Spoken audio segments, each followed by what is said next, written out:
வாழ்க்கையில் சில நேரத்தில் நம்ம திரும்பி பார்க்கணும். ஏன்னா நம்முடைய அற்புதங்கள் சில சமயத்தில் முன்னாடி இருக்காது. Our miracles may not be ahead, but our miracles could have come from behind. திரும்பி பார்க்கணும். எங்கேருந்து வந்தோம், எப்படி நம்முடைய சக்ஸஸ் வந்துச்சு, யார் நம்மளை நடத்தினா, நம்முடைய பெற்றோர் நம்மை வளர்த்த விதங்கள், அவங்க நமக்கு சொல்லி கொடுத்த நற்காரியங்கள் திரும்பி பார்க்கணும். நிறைய பேர் அதை மறந்துடுறாங்க. சின்ன வயசில் எப்படி தரையில் உட்காந்து அம்மா அப்பாவோட சேர்ந்து சாப்பிட்டாங்கன்றதை மறந்துடுறாங்க. சின்ன வயசில் எவ்வளோ கஷ்டப்பட்டு சைக்கிள் வாங்கி கொடுக்கறதுக்கு அப்பா எவ்வளோ கஷ்டப்பட்டாரு, அதை மறந்துடுறாங்க. இன்றைக்கி நிறைய பேர் பழசை மறந்துடுறாங்க. வயதான பெற்றோரை தனியாக தவிக்க விட்டுடுறாங்க. அப்புறம் அவங்க வளர்த்த அல்லது கற்றுக் கொடுத்த ஆசிரியரை மறந்துடுறாங்க. நிறைய பேர் திரும்பி பார்க்குறதே இல்லை தெரியுமா. ஒரு லெவல் வந்த உடனே ஃப்ரண்ட்டு மட்டும்தான் அவங்களுக்கு தெரியுது, பின்னாடி திரும்பி பார்க்குறதே இல்லை.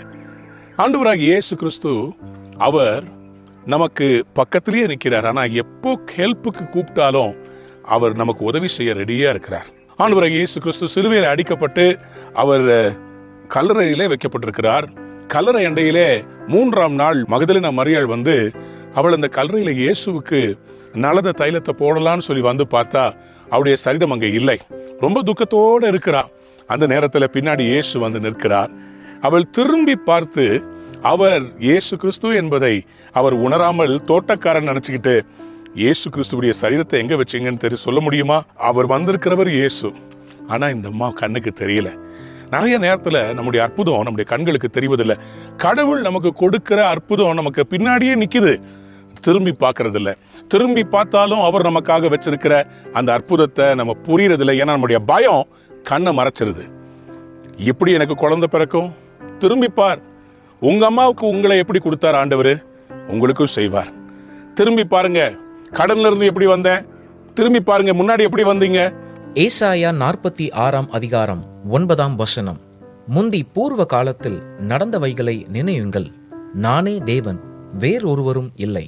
அதே மாதிரி கடவுள் மறுபடியும் செய்வார். எப்படி என்னுடைய இந்த பிரச்சனையை தாண்டுவேன், ஏற்கனவே செய்தவர் மறுபடியும் செய்வார். திரும்பி பாருங்க பிரதர், உங்களுடைய சொல்யூஷன் அங்க இருக்குது. ஆகார் என்கிற பெண், அவளுக்கு குழந்தை மரிக்கிற மாதிரி இருக்குது, தண்ணீர் இல்லை, வேதனையோடு ஆண்டவர்கிட்ட கதறுகிறாள். ஆண்டவர் அவளை பார்த்து சொல்கிறார், திரும்பி பாரு, உன் பக்கத்திலேயே தான் தண்ணி இருக்குது, துறவு இருக்குது. இன்னைக்கு உங்களுடைய சொல்யூஷன் உங்க பக்கத்திலேயே இருக்குது, திரும்பி பாருங்க. ஏதோ ஒரு காரியத்தை நீங்க எழுதி வச்சிருக்கிறீங்க, அது can become a mighty business solution. ஏதோ ஒரு காரியத்தை நீங்க கடந்து வந்திருக்கிறீங்க, அதுல கடவுள் உங்களுக்கு சொன்னார். ஒரு ஐடியா, ஒரு பிரெயின் ஸ்டார்மிங் உங்களுக்கு ஏற்கனவே இருந்துச்சு, அதை எங்கேயோ ஸ்கிரிபிள் பண்ணி வச்சிருக்கிறீங்க. Go and search for it. திரும்பி பாருங்க, உங்களுக்கு ஒரு பெரிய நன்மை வரும். திரும்பி பாருங்க, உங்க பெற்றோர் உங்களை எப்படி வளர்த்தாங்க, அவங்கள மதிக்க கத்துக்கோங்க. அவங்களுக்கு ஏதாவது ஒரு நன்மை செய்யுங்க, அவங்கள சந்தோஷப்படுத்துங்க.